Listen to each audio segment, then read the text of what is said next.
So, let's start with the basics here. When we talk about spinal cord injuries, we divide them into two main types, primary and secondary. Primary injuries, those happen at the time of the trauma. Think of it like a direct blow, maybe a fall or a car accident that disrupts the spinal cord itself. So like the initial impact, right? Exactly. Now, secondary injuries, they're where things get trickier. These develop after that initial trauma and stem from things like ischemia, which is reduced blood flow, hypoxia, or swelling. They can cause further damage over hours or even days. Wait, so secondary injuries, they're preventable? To a degree, yes. That's why timely interventions are so critical. If we can reduce swelling or restore blood flow early on, we have a chance at mitigating some of the longer-term effects. Actually, one case sticks with me. I was just a couple of years into my nursing career, and we had this teenager come in with a severe spinal injury from a diving accident. He was paralyzed at C6 initially, but rapid intervention, getting him to surgery, stabilizing his vitals, meant we saved more function than anyone expected. It was a lesson I've carried with me. Wow, that must have been intense. So then, mechanisms of injury, does that tie into where the damage happens along the spine? Exactly, Jayla. Different mechanisms affect the spine in specific ways. For example, flexion injuries, like from a sudden forward force in a head-on collision, can rupture ligaments and even dislocate vertebrae. Hyperextension injuries, these are caused by a force that pushes the neck backward, can compress the spinal cord. Then there's compression from vertical force, like a fall landing on the feet. Oh, like a compression fracture? Exactly that. And it all ties back to how we assess the injury. That's where the ASIA impairment scale comes in. It's a tool we use to classify the severity of spinal cord injuries, A through E, based on motor and sensory function. Okay, I think I remember this. Means no motor or sensory function at all. Right. That would be a complete injury, often catastrophic. At the other end, we have grade E, which is essentially normal function after recovery. Most patients fall somewhere in between, like grade B, where sensory function is intact but not motor, or grade D, where at least half the muscles below the injury still work. And I guess this depends on the level of injury too, right? Like C4 injuries are way different than, say, lumbar injuries. Absolutely. Injuries at higher levels, like the cervical area, impact much more. A C4 injury can mean complete paralysis below the neck, whereas a lumbar injury affects movement below the waist. And that's why understanding the ASIA scale and injury mechanisms helps us tailor patient care, from respiratory assistance to rehabilitation goals. Okay, so knowing this is, I guess, the foundation for everything else we're going to talk about. That foundation you mentioned, Jayla, it's exactly why we stress understanding complications early on. Take spinal cord injuries, for instance. Two of the scariest complications we see are spinal shock and neurogenic shock. At first glance, they might look similar, but in reality, they affect the body in very different ways. Right, spinal shock, that's when the reflexes below the injury stop working, right? Exactly. It's like the body temporarily shuts down those pathways, and it can last for days to weeks. During this time, the neurologic function is masked, so it's tough to assess the true extent of the injury. Now, neurogenic shock, that's a vascular issue. It happens when the injury disrupts sympathetic nervous system tone. Blood vessels lose that ability to constrict properly, and the patient's blood pressure drops dangerously low. Wait, so how do you even begin to manage that in like an acute situation? Well, it's critical to act fast. For neurogenic shock, we stabilize blood pressure, fluids first, vasopressors if needed. Monitoring is key, especially with injuries above T6, since that's when the sympathetic nervous system is entirely disrupted. And imaging plays a huge role here too. CT scans, MRIs, you can't diagnose secondary processes like hematomas or even edema without them. Yeah.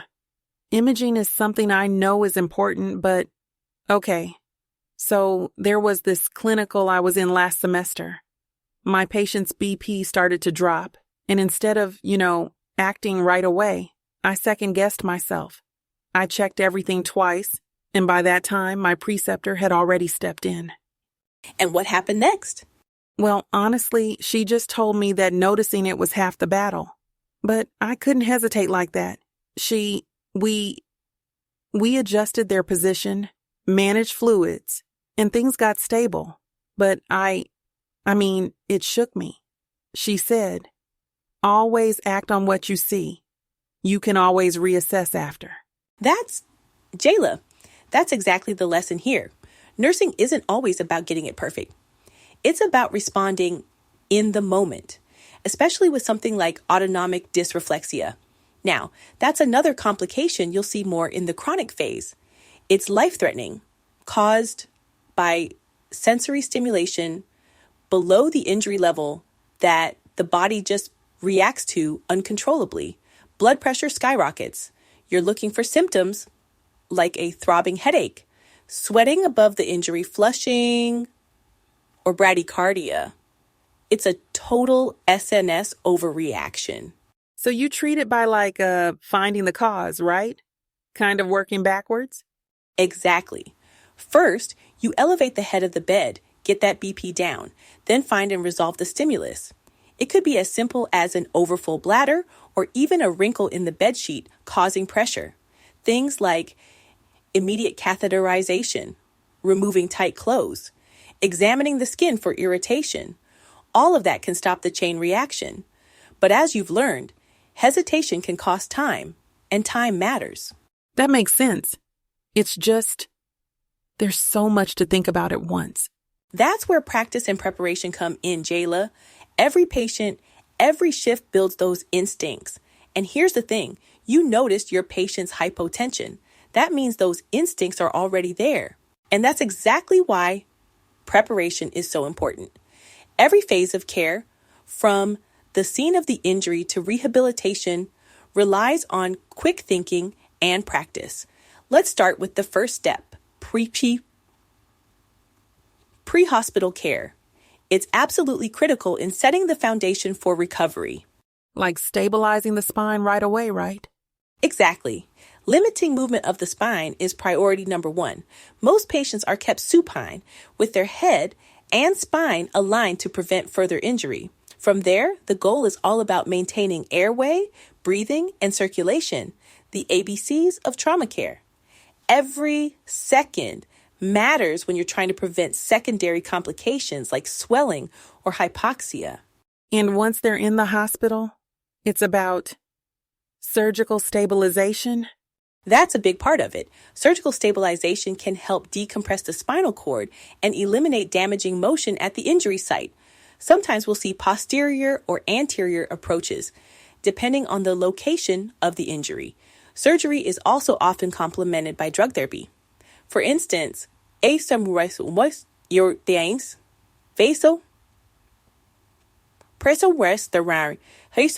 like norepinephrine are used to improve spinal perfusion in the acute phase. Every intervention, from pharmacologic to surgical, is designed to protect what function the patient has left. But how do you decide what's the best approach for each patient? That's where the whole healthcare team comes in. Neurologists, surgeons, nurses, therapists. It's honestly amazing how multidisciplinary it really is. Recovery isn't just about fixing the spine. It's also about training the body and mind to adapt. Rehabilitation is key. I feel like rehabilitation must be emotionally draining for patients too. Learning to live with the new normal. It is. Rehabilitation focuses not only on physiologic retraining, but also on emotional and psychological support. Patients might spend hours in therapies each day. Physical therapy, occupational therapy, even speech therapy, depending on the injury level. Beyond the physical, though, there's an emotional journey. That's why psychological support is vital in addressing things like grief, anger, or even depression. Do you have a story about that? About a patient going through rehab? I do. There was this one young man. I'll never forget him. He was in his early 20s, injured in a motorcycle accident, and became a paraplegic. When he first came to us, Jayla, he'd given up. He wouldn't engage in therapy, wouldn't talk to anyone. It was heartbreaking. Oh no. How do you even begin to help someone like that? Patience, empathy, and showing up consistently. I worked closely with him, and one day out of the blue, he asked if there'd ever be a chance for him to kayak again. I said, not just a chance. If you're willing, I'll help you get there. It was like a spark lit inside him. From that moment on, he was determined. Over months, he went from struggling to sit upright to mastering balance and arm strength. And believe it or not, a year later, we went kayaking together. It wasn't just about rehab. It was about showing him life wasn't over. That's incredible. It's like you helped him find hope again. Sometimes that's the most important thing we can do as nurses.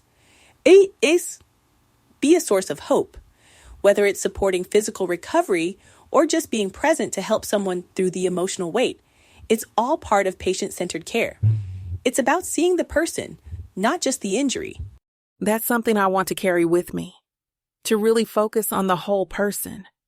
I feel like this conversation has helped me connect the dots on everything, from immediate management to long-term care. And that's honestly the goal, to see the whole picture. Spinal cord injuries are complex, and recovery is a journey for every patient, but it's also a testament to the resilience of the human spirit.